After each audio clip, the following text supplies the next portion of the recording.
My world, it moves so fast today. The past, it seems so far away.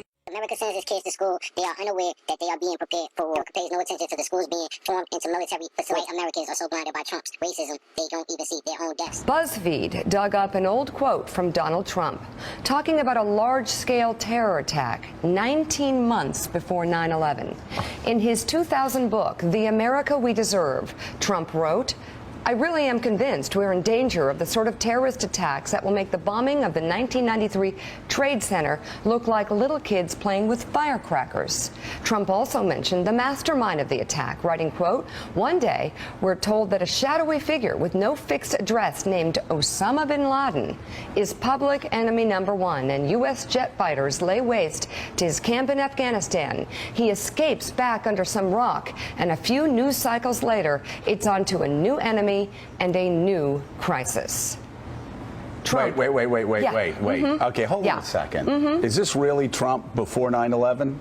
Have you read this? It's 2000 in his book. Are we making that? Somebody, did you make this up, Mika? Nick. I did. Did you make this up? Yeah, Nick, exactly. tell us it's over, right? Because Will you're you wrong stop? about everything. Mika, stop. God. I don't think it's over. What's that? What's the rage here? Will you stop No, picking it's on cute. him? I think it's cute. Well, go for it. no, really quickly, though. I mean, so Willie, that was 2000. 2000. In a book he wrote in the year 2000. Yeah. Well, it was published in 2000. He could have written it in 1999 for all we know. Exactly. He might Right, have been more prescient. So he basically predicted the attacks from Osama bin Laden.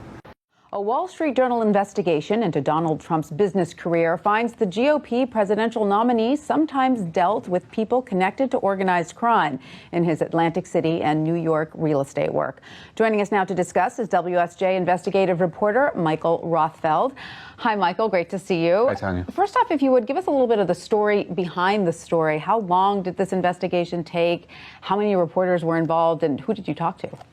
Well, it was primarily me and Ali Berzon, a reporter who works for us in California. We spent several months looking at documents, talking to people, kind of digging into various business associates of Donald Trump going back to probably late 70s, early 80s, and up through the present. Wow, exhaustive. And then you found that in the early 80s, when an ambitious young Donald Trump was looking to extend his business into Atlantic City, he did have a sit-down meeting with FBI agents about it, correct? And what came out of that meeting?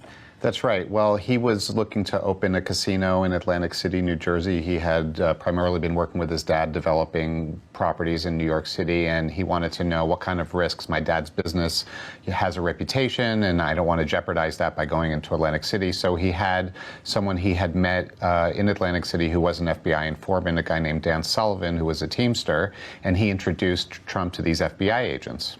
Oh, and the FBI agent said, you know what, Mr. Trump, might be better to stay out of Atlantic City, right? Yeah, they said, you know, there's a lot of kind of shady people doing business down there, and the mob has some influence, and so there might be better ways you could invest your money if you're worried about your reputation. Because this was Atlantic City in the 80s, and among builders, it was widely known that it was almost impossible to go down there without getting your hands at least a little dirty, it seems. That's right. At the beginning, banks wouldn't even really work down there, so it was something people stayed away from, but Donald Trump went forward nonetheless. He did, and you found some specific people that he dealt with. I'm going to start with the first, who was a man described by prosecutors as an agent of the Philadelphia mob. Is that right? Right. This was a guy named Ken Shapiro, and he was a scrap metal dealer in Philadelphia, and he also worked with the Philadelphia mob and the mob boss at the time, Nicky Scarfo, who they called Little Nicky. And he and the other gentleman I just mentioned, Dan Sullivan, the Teamster, who knew Trump, owned a piece of property together, and Trump needed it to build his